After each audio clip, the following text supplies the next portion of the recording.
Here's the deal. The legal landscape is confusing. What do I need to really invest in as a business, and what can I punt for now?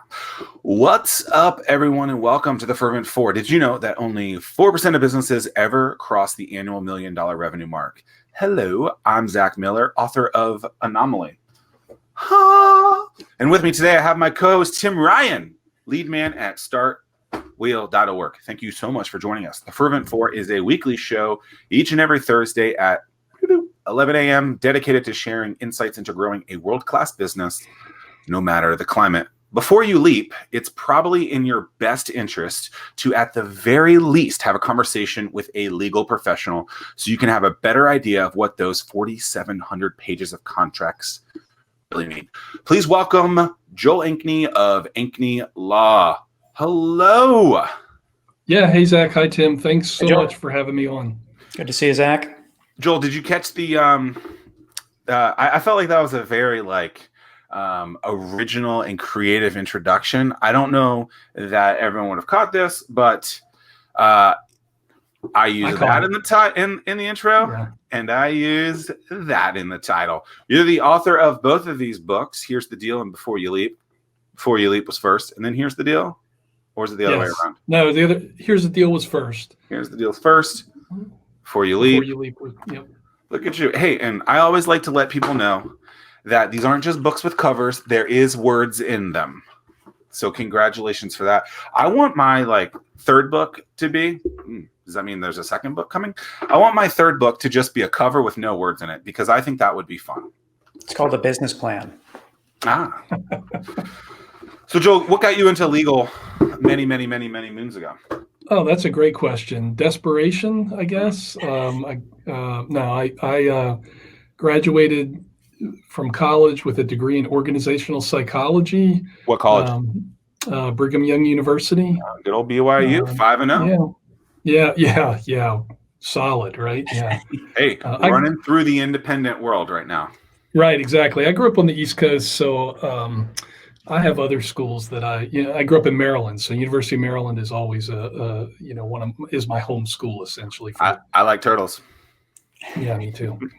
But no, I mean, it's if you ask my wife why I went to law school, she would laugh and tell you a funny story. But I think it was just because I wanted to go to graduate school. I looked at MBA schools.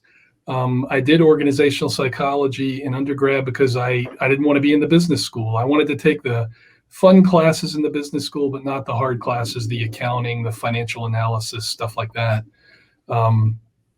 So yeah, looking at business schools, MBA programs, I thought that's not for me. And for some reason, I started looking at law school curriculum, and I thought really interesting. And then I had some friends who were attorneys who told me I didn't have to be a trial attorney, that I could work with businesses. I could be a transactional attorney. I could work with entrepreneurs. And I thought, that's a great idea. I had a father who had a small business, and I thought it would be interesting to work with and help people like my father. And those are kind of the basic reasons why I thought, but really I was, wondering what I would do with my career. And I took about 1.5 years off between undergrad and before I went to law school, worked for my father's business. And that really wasn't for me. I didn't have the skills for that, really. It was a construction business.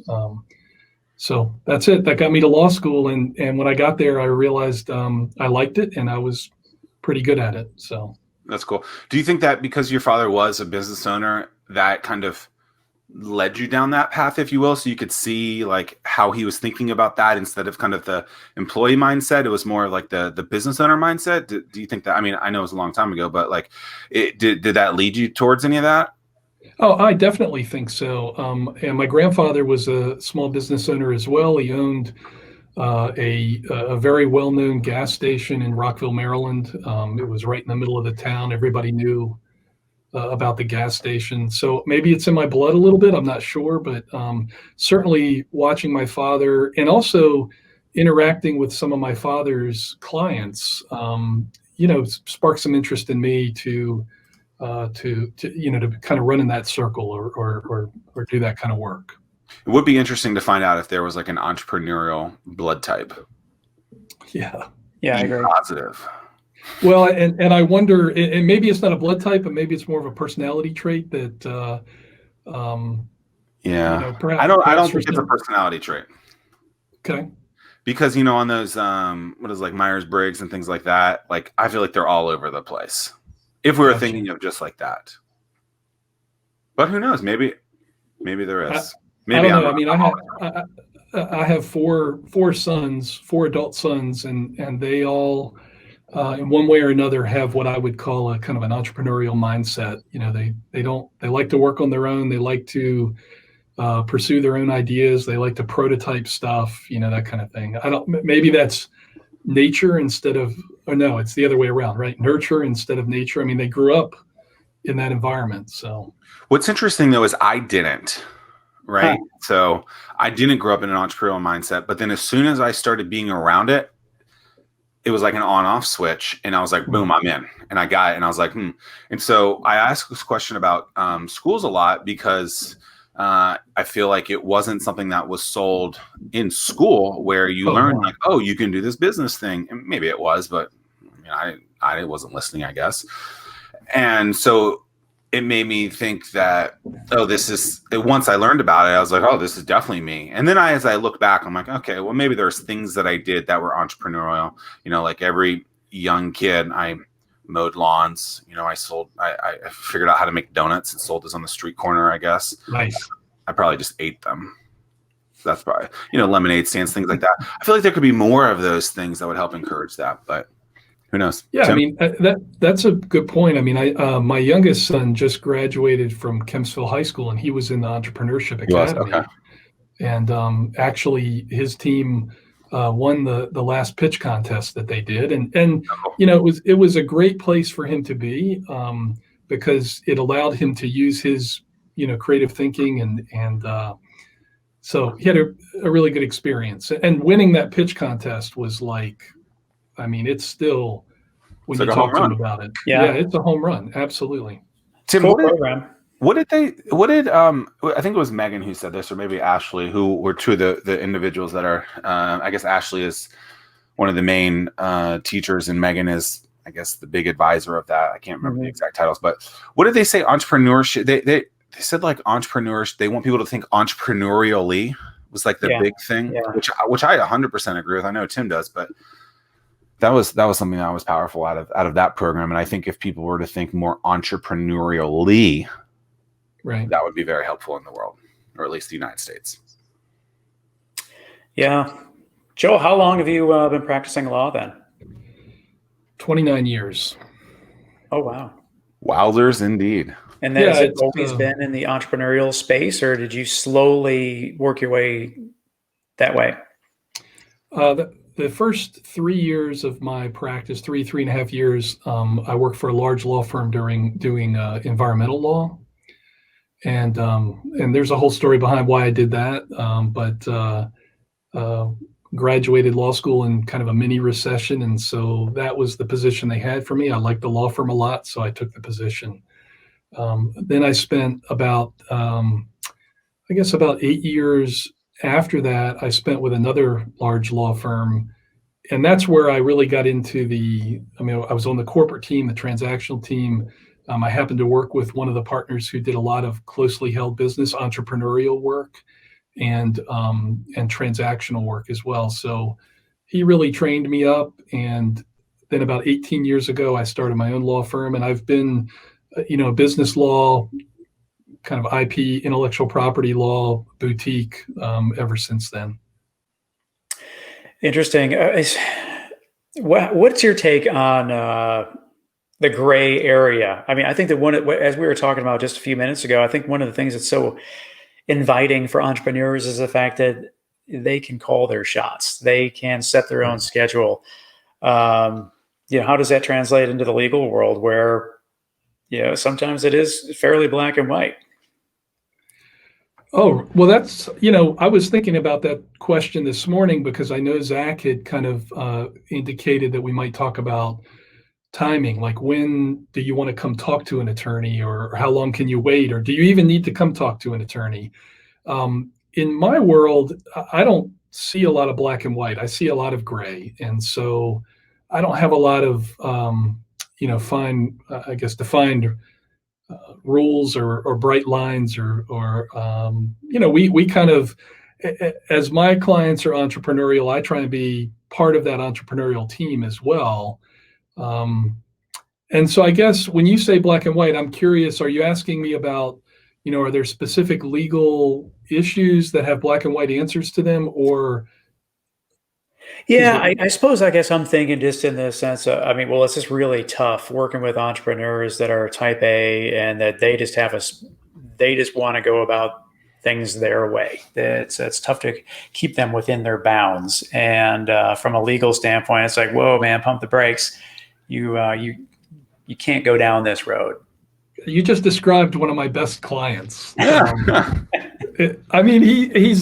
wonderful. I love him, and we're very good friends. Our families are close, and he is he's going 100 miles an hour. He started a software development company and consulting company it's been about 25 years ago. He's built it up. It's just done marvelous.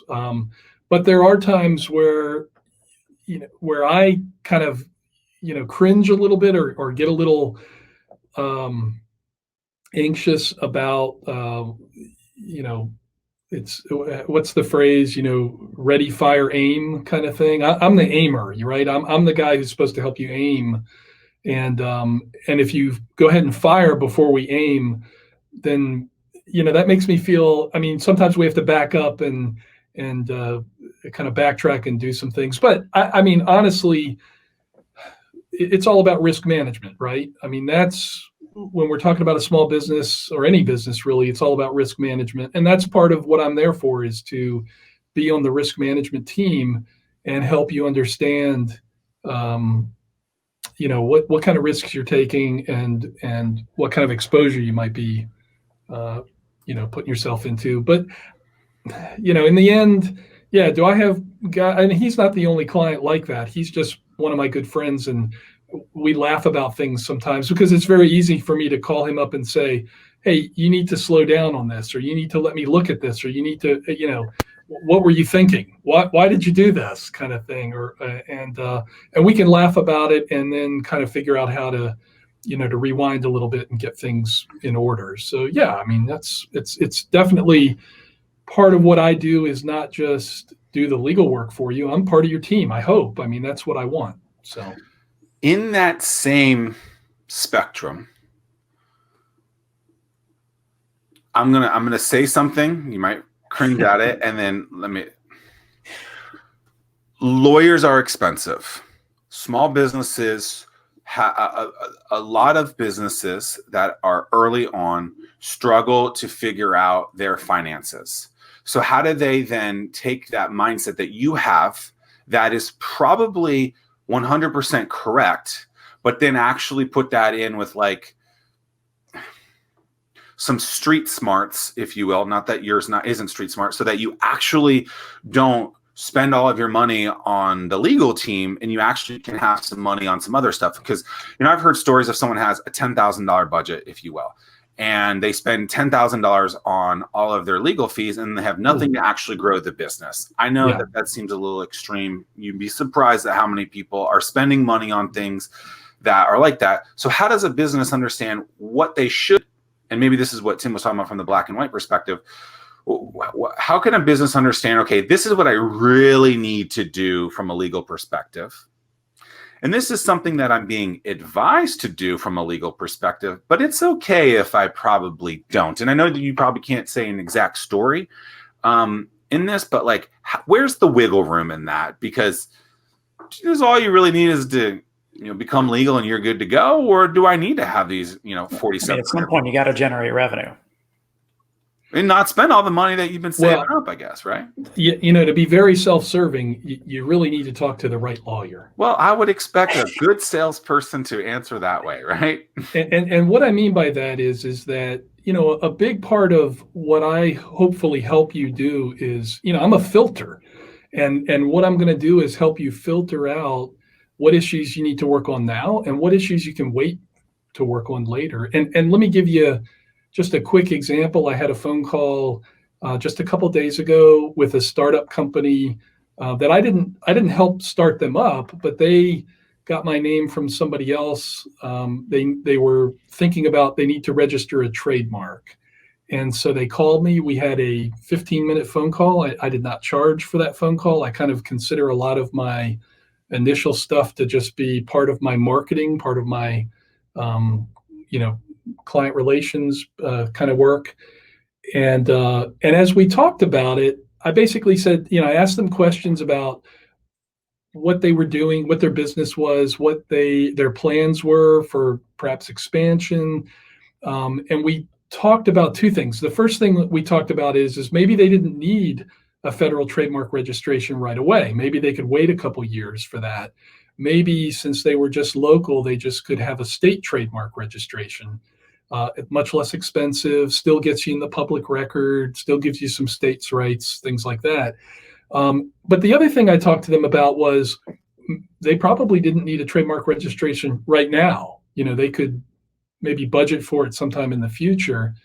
I've had clients come in and insist, no, I want to register, we're starting a new company today and I want to register 3 trademarks right off the bat. And I've said, well, you're going to spend $5,000 on that. Couldn't you use that to, I don't know, buy some inventory or buy some marketing or advertising or something like that, something that you could, no, we got to have the trademarks. We got to have the trademarks right now.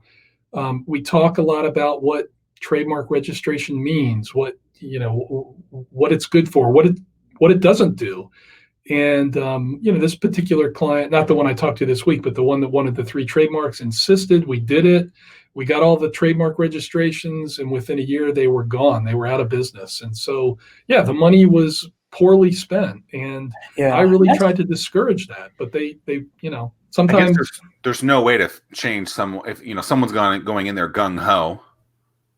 Mm-hmm. That's a different story. But I feel like, and I appreciate that you advised them that way. Whether or not they took the advice, obviously they didn't. But I heard a lot of horror stories from a lot of people saying, I just spent all this money. And so I would appreciate more people in your world to do what you do instead of, because when you do send out those invoices, they can be pretty big too. Right. And so it's not like you can't advise a little bit instead of just being, the troll under the bridge trying to collect all that money immediately. Right. Well, and I agree. And I think, my philosophy and my approach is that it's worth it to talk to me, even if we end up not, and it's worth it for me to talk to you, even if we do it, we do a consultation, for free or something like that, or a phone call or something like that, because even if we don't end up doing something right now, I feel like, it's proven in my practice that a year from now, you'll call me when you have a project that you need me to help you with. And so that's kind of been my approach to marketing my law practice for a long time now. And I think it's uncomfortable for some people because perhaps they have some pressures or some incentives not to do those types of things. But for me, I've always kind of looked at it from the perspective of, hey, I'll just share with you. I kind of look at myself as being entrepreneurial as well. So when I opened my own law practice 18 years ago, I came from this big law firm environment. But I also was very much a do-it-yourself kind of person. So when I set up my QuickBooks and my accounting for my law firm, I had probably 40 or 50 questions, but did I need a CPA? I didn't feel like I needed to engage a CPA for the long term, for the long run. So what I did was I found the CPA, I had somebody refer a CPA to me. I called them up. I said, hey, can I buy 1 hour of your time? Can I just buy 1 hour of your time? And they came to my office and I had my 30 or 40 questions. She answered all of them. Answered a few more questions, and I paid her for that hour. And then, a year later, when I wanted my taxes done, I called her and I said, hey, I'm ready. I'll engage you and you can do my taxes and everything. And I think that's perhaps, when I say you need to find the right lawyer, you need to find a lawyer who not only kind of can advise you and filter and help you understand the process, but also somebody who's willing, as part of the team to work with you on the, I'm not going to bill you for every 6-minute increment that we're actually talking or something like that. Let's see what you need. Let's do like a, like a triage kind of approach at first, and go from there. Yeah, and that's one of the big things that I'm always telling folks that I'm working with or helping out, mentoring, whatever you want to call it, is you got to interview different people. You need to make sure that your personalities match. And the thing that I like that you do is the fact that you allow that give and take, that push and pull kind of thing, where you guys can leverage one another and then figure out what that sweet spot is. And the same is like, not every investor is going to be the right investor to invest in your company. Not every accountant is going to be the right accountant. And just in your particular case, not the right attorney is going to always be the right one. So interview a few folks. Yeah, I agree. And it helps me too. I mean, if you're not happy with me, that's going to be bad for both of us, right? If our relationship starts out poorly, it's not going to be good. And that's going to keep me up at night and make me feel anxious and, make me cringe every time you call me when I see your name pop up on my phone. I mean, I hate to say that, but I'm human, right? But nobody is going to benefit from that kind of a relationship. I mean, even if you do pay me some dollars, in a way, it's not, it's not worth it to me. It's not worth it to me to have that kind of a relationship. Well, not to mention it's a lose-lose relationship in that kind of case, right? Where you don't want to promote the other person or refer business, and then they don't want to refer business to you because they think they're just like, this guy is a donkey. He's just trying to get money out of me, and that's the last thing you want. And so I find that people don't think about that enough. And it's like, if your relationships are not win-win, maybe win-win-win, that's not good. That's not good. And so obviously not every relationship can be there, but what was the word that Tim used? You're kind of interviewing people, I think, can be a very powerful piece on that. Yeah. And honestly, I mean, the part of the secret is I'm interviewing you too. You know, when you fire me, please. Well, but it's true. It's true. And more people, I think, are just so desperate for the business, and they don't realize that desperation actually hurts them getting to the next client that they want. Right. Yeah. I mean, from your case, Joel, I mean, you got someone using your reference, they're firing away with a machine gun, and you can't get in front of them. And meanwhile, they're just getting themselves deeper and deeper in trouble. So yeah, you have to interview people. Yeah. I mean, and to Zach's point as well, I mean, the first attorney that I worked for, the first partner at a big firm that I worked for, always told me that my best marketing effort was the work on my desk. So if I did a good job for clients, they'd refer me, they'd talk about me in a good way and refer me out. And I've seen that to be true my whole career. So. That's powerful. The C&O Canal is one of the most amazing places in the, Maryland, DC area. I don't know if you know that the Great Allegheny Passage is something that actually connects Cumberland to Pittsburgh as well, Joel. I know that the C&O Canal is something of somewhat interest to you. Have you done the whole thing? No, I think the most I've done is growing up in Rockville, Maryland, spent a lot of time down. Is Rockville where it ends or starts? No. Rockville's and Rockville's not right on the canal. I mean, it's a little bit of, it's maybe a 25-minute drive to get down there. It's like Cumberland to like Fletcher's Point or something like that, I think, in DC. Yeah, Fletcher's Boathouse, I think it's called. Yeah, that's what it is, yeah. So the longest trip I've ever done is from Seneca, Maryland, down to Fletcher's Boathouse. Got it. So Tim, are you familiar with the C&O Canal? No, I'm not.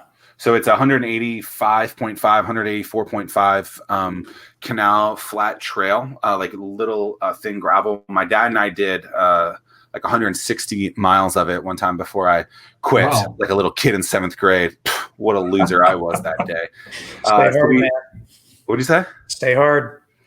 Yeah. I totally would not quit now, but like I want to do it. And actually now there's one that there's a connection from Pittsburgh to DC. So it ends up being like 350 miles, but it's It's a cool trail. I enjoyed it. It would be a fun little week thing to do. I guess you'd have to have a gravel bike or something like that. But yeah, I was going to ask you, walking or biking? Biking. Yeah. And probably like a Huffy bike from Walmart at that point. No, that's what I mean. When we did, my mom and I rode from Seneca to Fletcher's Boathouse. I don't remember how long it is, maybe 25 or 30 miles, maybe. Okay. We did it in the Saturday, and we were riding Huffy bikes essentially. This is, I mean, obviously, I don't think I was probably like 13 years old. So that's probably how old I was when I did it. And so yeah. I was in Boy Scouts, so I had a lot of the camping gear. And my dad, for whatever reason, was like, "Hey, do you want to do this?" And I was like, "Yeah, sure, let's do it." And we got close to home, and I was like, because we would get close to home, which I lived in Northern Virginia at the time, and so like we were kind of close to home. And I was like, "Oh, I'm really sore. I want to go home." And my dad's like, "We have like 30 miles left. Like, why are you so weak?" I don't know, but I quit. And I can't believe I quit something like that. I should have stayed hard, like David Goggins says. Yeah. But I bring that up because living here in the southeastern portion of Virginia, one of the things that I think is lacking is kind of an iconic trail or something where there is a lot of places to go out and see nature, if you will. Yes, there's the Oceanfront Trail, and there's First Landing and the Great Dismal Swamp and Nolan Trail and a couple other things, but I feel like they don't have the same like curb appeal as the C&O Canal or the WNOD Trail or something like that. From someone who lived up there and now lives down here, what are your thoughts on kind of trail life, if you will? Well, and we have a tradition in my family where we mountain bike quite a bit. So, and we still do. Recently, for the first time we've lived here 22 years, but recently my youngest son and I went to Back Bay and rode that gravel road all the way down to the North Carolina line and back. And that was a lot of fun. I had been aware of that trail, but I had never even thought about doing it. And I will warn you that if you do go to that trail and you're going to go all the way to North Carolina, the last 2 miles is very deep sand. And we essentially walked our bikes the whole way for that last 2 miles. But we had fun. It was, I want to say it was back in April. So North Carolina, the Outer Banks was closed, but we actually, put our toes in the sand on the Outer Banks. So I think I have a friend who just did it with like the thick bike tires, which I guess makes it easier. I'm not sure. I've never ridden my bike on the sand. That sounds terrible. It's pretty pristine though, and I'd like to do it again. And this time, there's some trails that shoot out to the ocean, to the beach. And so but you're right. I mean, there's, from a trail perspective, we typically go to Williamsburg quite a bit. Yeah. There's not what I would call. Put that on our calendar again, the Capitol Landing Trail. Yeah, and we go to there's a park up there called Freedom Park that has 5 or 6 mountain bike trails in it, but they're not iconic. They're just. What's the Capitol Landing Trail? Is that the one that goes to Richmond? Yeah. Yeah. Got it. But does that? I don't know too much about that. Does that go along Route 5 a little bit, like on the shoulder of Route 5? That scares me a little. Not on the shoulder. It's all separate now. Oh, okay. That's good. That's good. Yeah, I was driving up there the other day for something, and I was amazed how many people are on that trail. I think that the only downfall, if you're looking to clip along at a pretty fast pace, that there are a lot of families on there that may slow you down. But it is definitely well used. That's the Great Dismal Swamp in Chesapeake. It's great. It's a 8.5 mile down and then back. And what I love about that is there's not a lot of people on it, but when there is, people are not necessarily they don't know the rules of the road, if you will. And so there's a lot of people that, so it's an old business route 17 that they, I guess, decided to move that business route somewhere else. And so they've kept this 8.5 miles. And so there's definitely a right side and a left side. And there's, it used to be a road.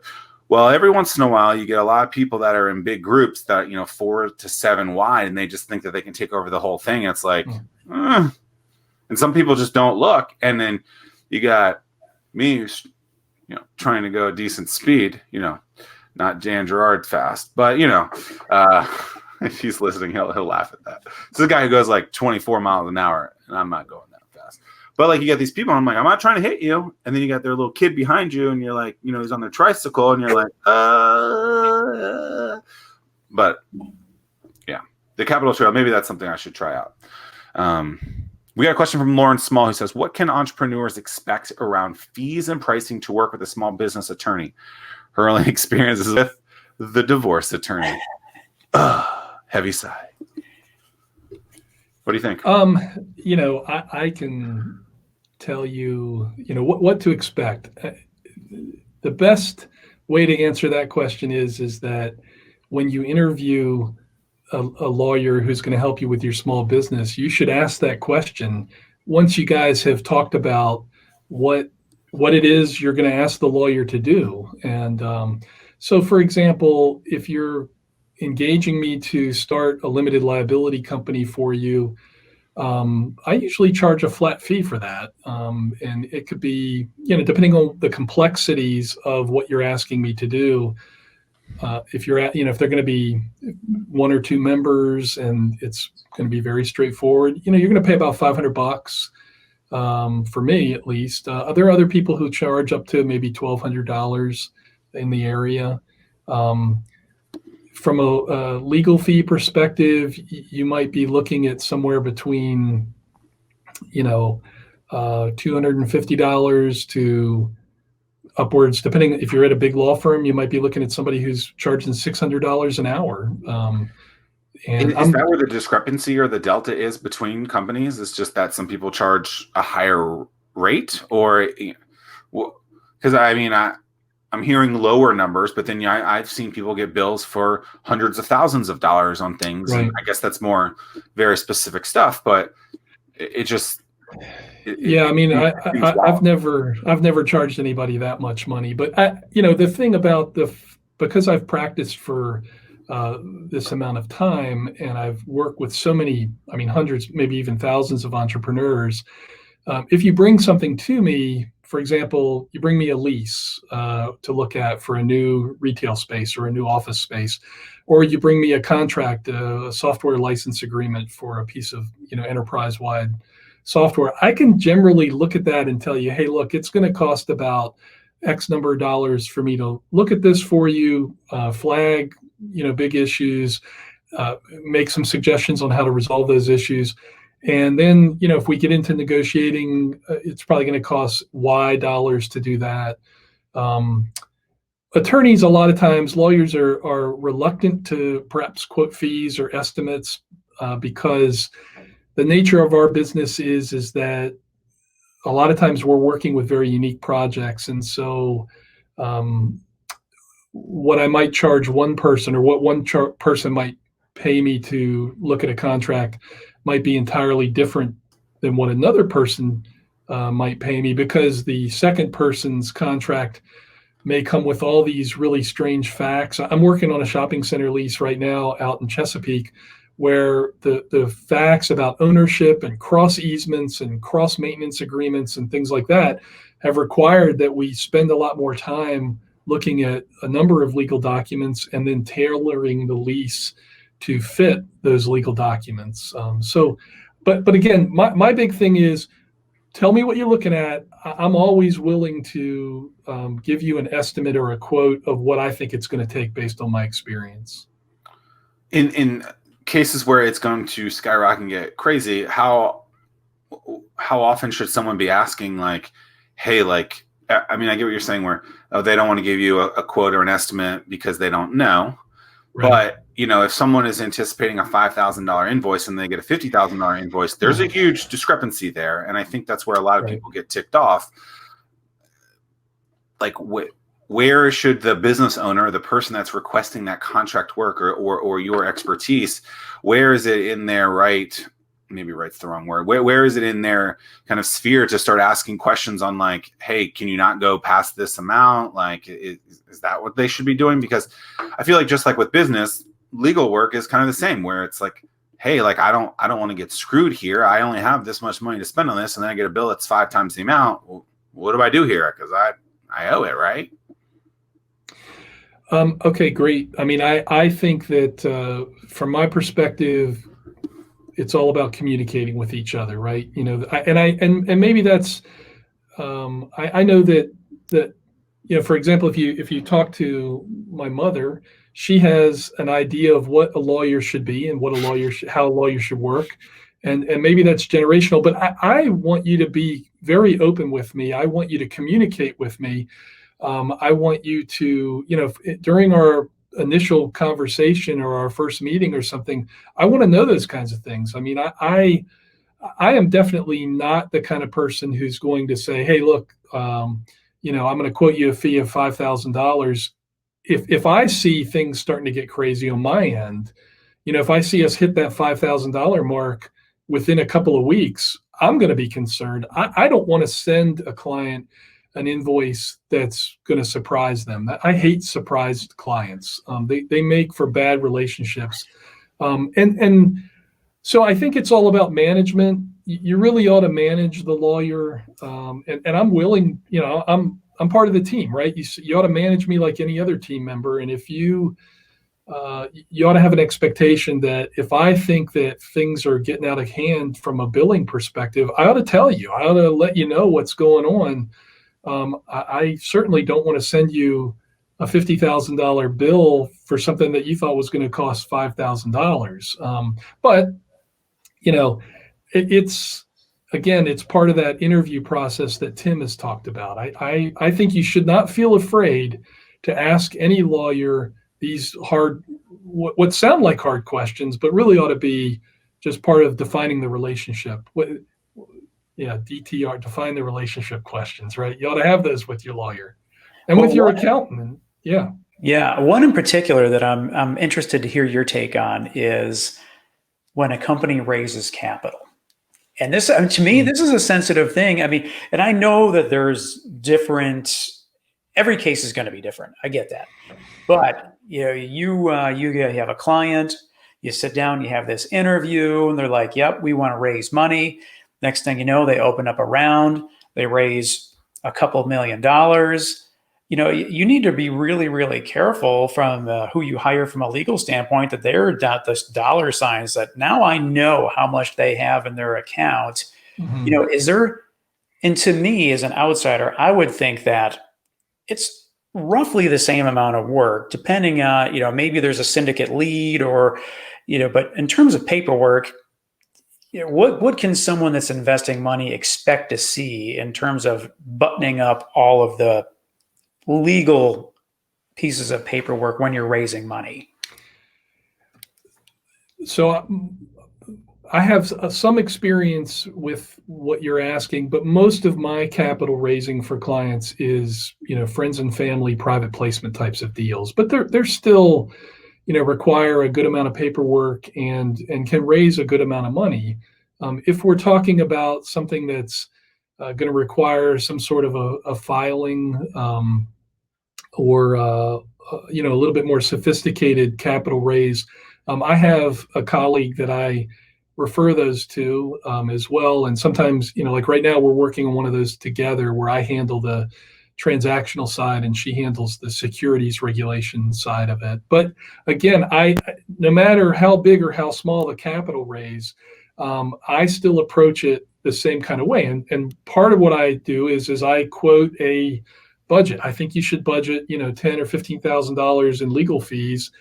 But the other thing I recommend is that when you're putting together your plan for your capital raise, that you include the legal fees as part of the budget that you're going to raise. So if you were thinking, hey, I'm going to raise $250,000 and I tell you it's going to cost $15,000 for the legal fees, you really ought to look at raising about $265 or $270 and target it that way. So, yeah. And that's really, it's so important. And one of the things that I wanted to get into, I know that we're going to be taking a break. Maybe we'll touch on it after the break. But one of the things that I want to make sure that we touch on is when you start a business, knowing where you want to go, and perhaps more importantly, knowing what your exit strategy is just as soon as you begin, because knowing that if you're looking to sell or if you're looking to IPO, whatever the case is, that you're setting the table now for things several years to come. And you need to make sure that you put certain things in place in order to make that transition easier and smoother. Yeah, let's go there. Let's when maybe after the break or whenever you guys are ready. But I have some you guys want a commercial? I got one for you. Here you go. Bam! You may know him as Dwayne "The Rock" Johnson. I know him as just a man who has done incredible things for the last few decades. But how can you use his techniques in your business? I'll show you exactly how. Head on over to ZachMillerSays.com/The Rock, and you can smell what he's cooking. I think we should be done. I mean, that was awesome. I love it. Do you know how hard it was for me to record that? Like, it took me like 7 tries. Because I keep getting glare of The Rock, and I was like, wait, do I want to say like what he's cooking? Like, nah, whatever. Okay, so let's get into Tim's question about kind of having the end in mind. Yeah. I think that I think my wife is watching, which is fantastic. And so I'll share a story. I had her brother when he was 14. We had a say hello to the wife first. Make sure she knows that you appreciate her. Hey Jenny, I'm going to tell a story about your brother. But he was about 14 and he was really into football and he wanted to play in the NFL.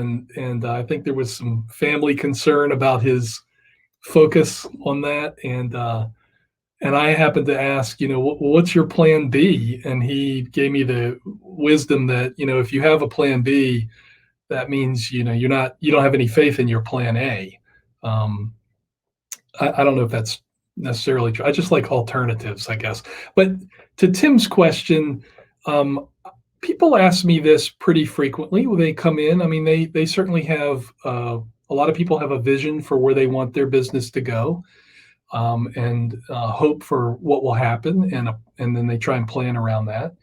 And so I've had clients come in and ask me for, to help them set up a business that is positioned for an IPO at some time in the future. I've never had a client attain the IPO, but when it kind of, you have to think about that idea, what are you setting yourself up for and how much, it really cuts against the previous question that you guys were asking about, do you really want to spend all your money on legal fees when you're starting up? Don't you want to, wouldn't you rather spend it on something else? And so I think that the best way to look at it, at least from my perspective, is to think about it in stages. And I'll give you a quick example. Years ago, I worked with a local guy named Glenn Moriarty. He's just a wonderful guy. He came to me through a referral, and he started a business called 7 Cups of Tea. And he's changed the name to 7 Cups at this point. But I helped him with the setup of his initial company and his, some of his contracts that he was working with and some of his intellectual property work and things like that. But, eventually he got accepted to Y Combinator out in Silicon Valley. And when he got out there, they looked at his legal structure and they basically said, this is great for your first stage of your company, but we really need you to now do this instead. And so, they set up a different corporation with a different structure. And by the end of the Y Combinator, by the end of his cohort, he was able to raise a fair amount of money through his pitch. And so again, is what we did in the first stage, was that, was that bad? Because, no, it wasn't bad at all. I love the idea of, let's start small. Let's start with the basic stuff. Let's keep your legal costs down for the moment. And then as things grow, it's not very difficult to change your legal structure. And so, why invest so much money into, we got to have a Delaware C corporation from the minute we hit the ground when we start up, because our vision and our goal is to eventually do an IPO. Well, that's a lot of money, a lot of legal fees, a lot of work to do something in preparation for an event that may never happen. I don't mean to be pessimistic about it, but statistically it's pretty rare. And so why not, again, back to Tim, one of Tim's earlier questions, why not spend a reasonable amount of money on stage one on your legal structure, with the understanding that if things, as you continue to work your business plan and your vision and things, as they progress, if you do hit milestones that require something different, well, then you can make those changes as you go along. So I'm pretending in the car what's happened, and maybe you know this. So the first ever pitch by Glenn on 7 Cups was on our way 10 years ago, 8 years ago. Yep. When him and 4 or 5 others. He said, I had this idea. And so there was this thing by CIT, which is the Center for Innovative Technology. And we were all going up there for some entrepreneurial awards. And there was a handful of us. And he goes, hey, guys, because he was doing something else at that point. Yeah, I think he was still teaching at he was still a professor at Regent. Okay, but then he also had that Blackboard style education. Oh, right.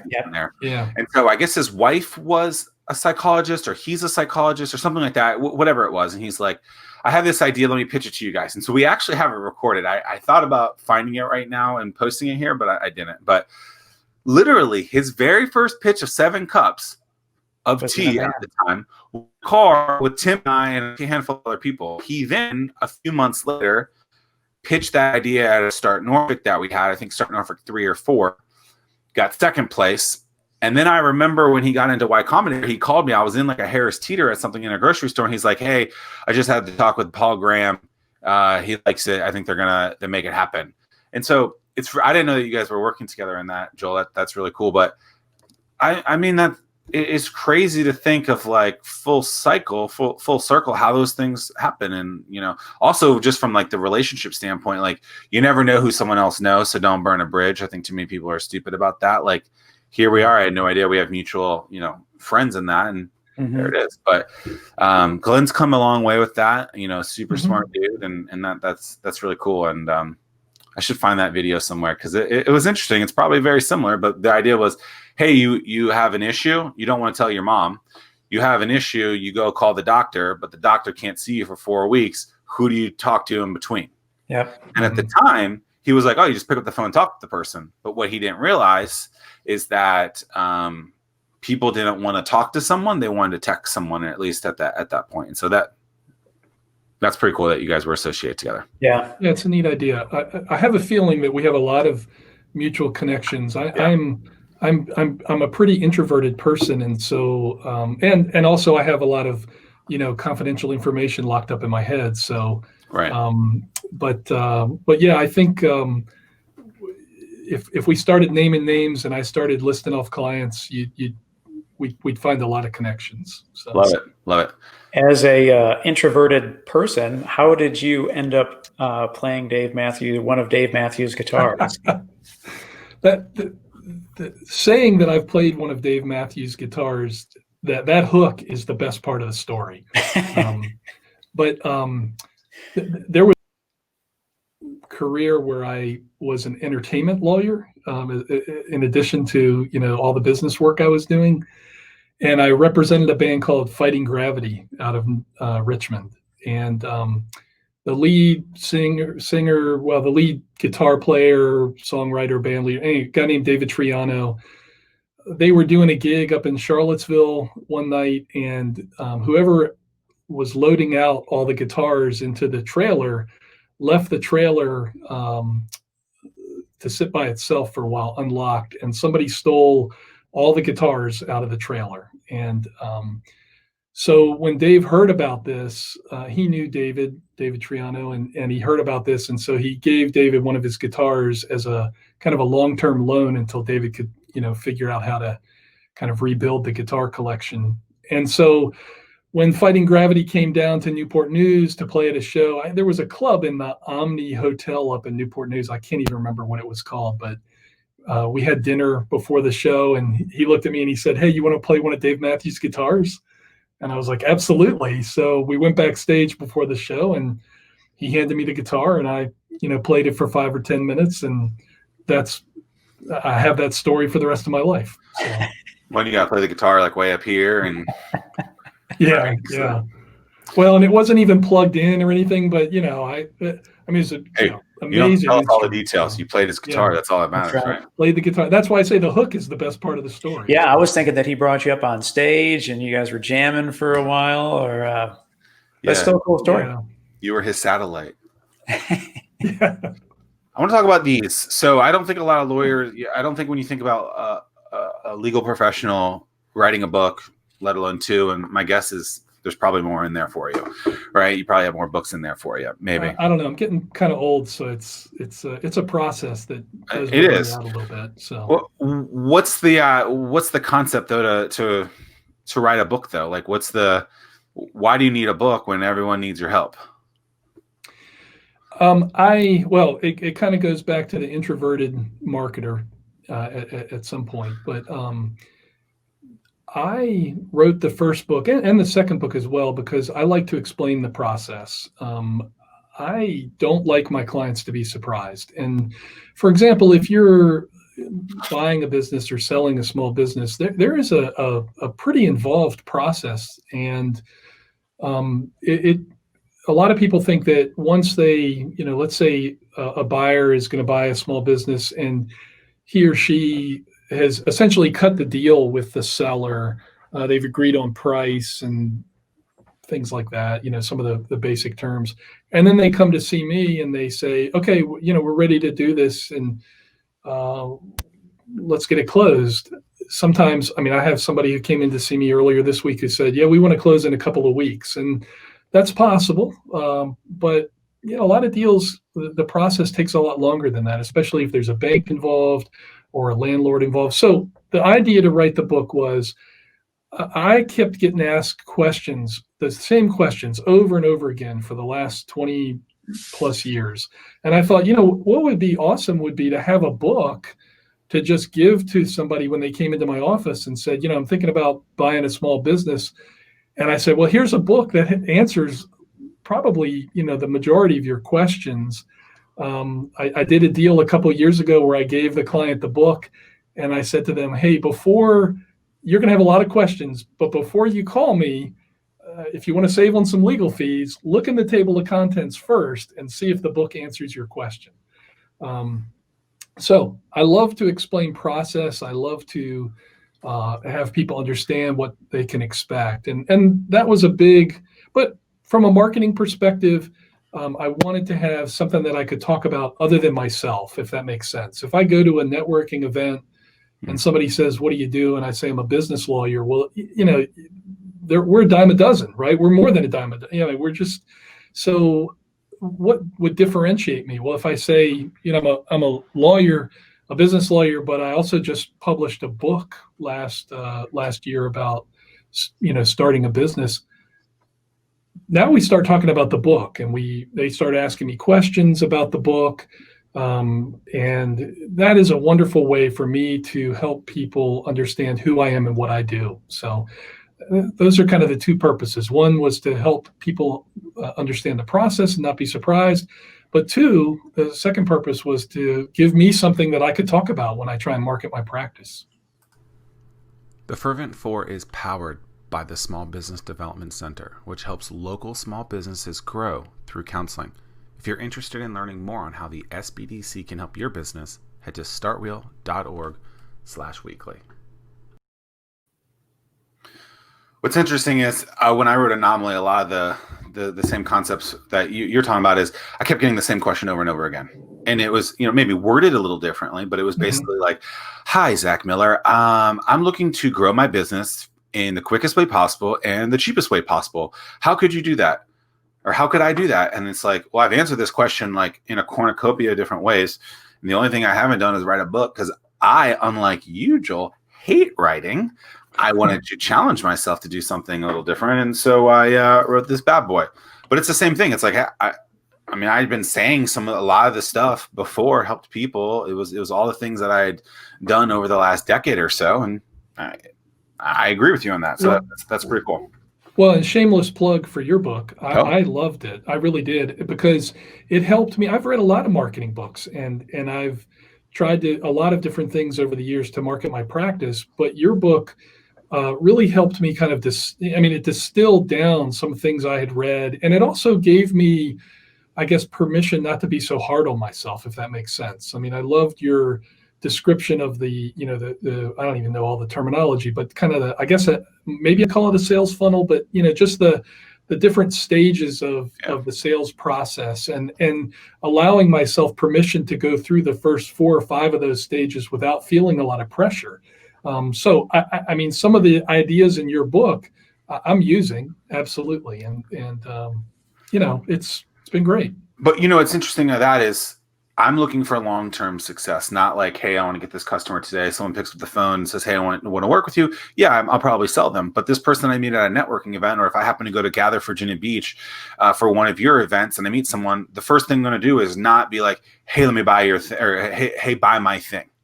Because that turns them off, right? Like most commercials you see for the first time, you're like, yo, I don't want to see this. And so I get why people do it, but I think there's a time and place for that style to work. And most of the time, it's not the first time you meet someone. And I always feel like I'm already working at a disadvantage. I mean, people have their ideas of what lawyers are like, and not just what they do, but what their personalities are like. And so to me, I was at lunch the other day with some people here at Gather, and one of them is a young financial advisor. She's been in the business for a couple of years now. And we started talking about, they probably had the same problem. Yeah, that's what I said. I mean, she was asking me questions, and I said, well, you're already at a disadvantage. Yeah. When you say financial advisor, I kind of back up a little bit, because I think I already know who you are and what you're all about. And so we had Xerxes Nabong on a couple weeks ago about that, and I don't know if you said she, so it wasn't him, but but I know Xerxes. Yeah. So when he opened his escape room, he had people finally starting to want to talk to him, because he's like, yo, I own an escape room. They're like, wow. He's like, oh, I'm a financial advisor. They're like, ugh. And so it's interesting how he owns them both. He's the person behind them both, but one, people are like, wow, that's amazing, and the other one, they're like, speak to the palm because you ain't the bomb. Like, and that's when people find out I have books, they're like, oh, I want to learn all about that. I love that. Sounds really cool, and I'm willing to share a lot of about that process and experience. But I have a new cover for the second book. Well, I'm an OG, so some people have been a part of the Joel Ankney lifestyle for a long time. I'm part of the fan club, and look, I get OG book covers. Bam!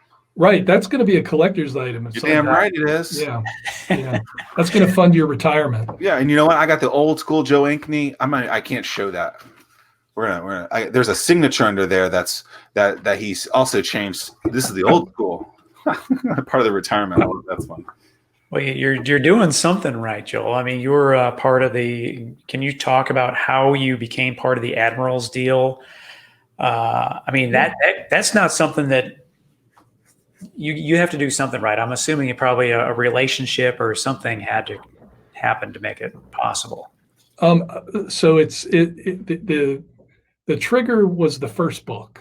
And I can tell you a little bit about it, and some of the stuff is confidential, so I'll have to not talk too much about that. But essentially, somebody in the buyers group for the Admirals went in to see an attorney here in town, and the attorney wasn't a transactional attorney, but handled a lot of other type of work for them.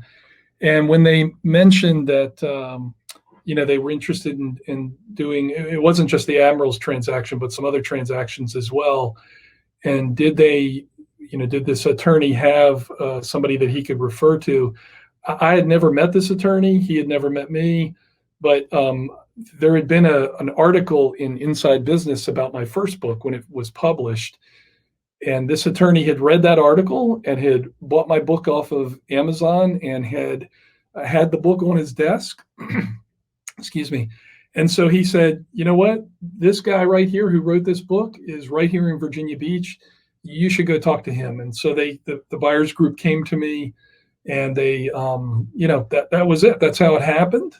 And so when the value of my book has been amazing from a marketing perspective. I love that. I mean, here's the deal, right? I mean, Yeah.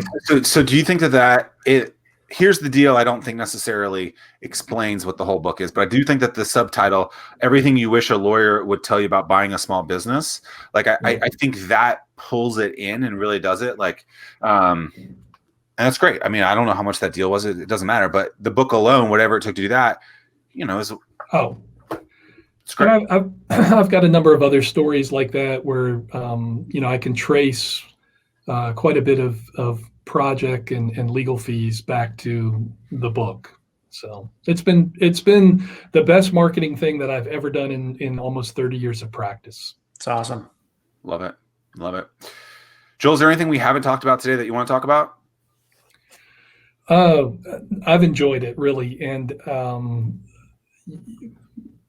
no, I don't think. I mean, we've had a good time, and I appreciate it. You brought up the C&O Canal Trail, and I was curious why you even went there. But the second book, Before You Leap, is in the introduction is a story about an experience I had as a teenager jumping off a cliff, and it's right off the C&O Canal. I mean, it's not necessarily legal, but if you go down the Billy Goat Trail, you can find this cliff and jump off the cliff into the river. So it was a defining life moment for me as a teenager. So yeah, C&O Canal, somewhere in the book right there. Yeah. But no, I appreciate you guys having me on. I like I said, we have a lot of, I think, very similar contacts. I've been in the room with you guys before, and you probably didn't even know it. I've been to Start Norfolk before. I've been up on the peninsula for a while. I was involved with Peninsula Technology Incubator for a while. And so I think I just enjoy and appreciate the fact that we've made this connection and you were kind enough to have me on. So thank you so much. Absolutely. It's been a ton of fun, and looking forward to more and more conversations, whether here on the old World Wide Web or when I'm not so paranoid to see people in person. Awesome. Tim, anything else? Nope. Great show. Appreciate your time, Joel. Awesome. Until next time, we'll see you guys soon. Thanks for watching, and peace and pancakes. Chocolate chip if you want. Laters.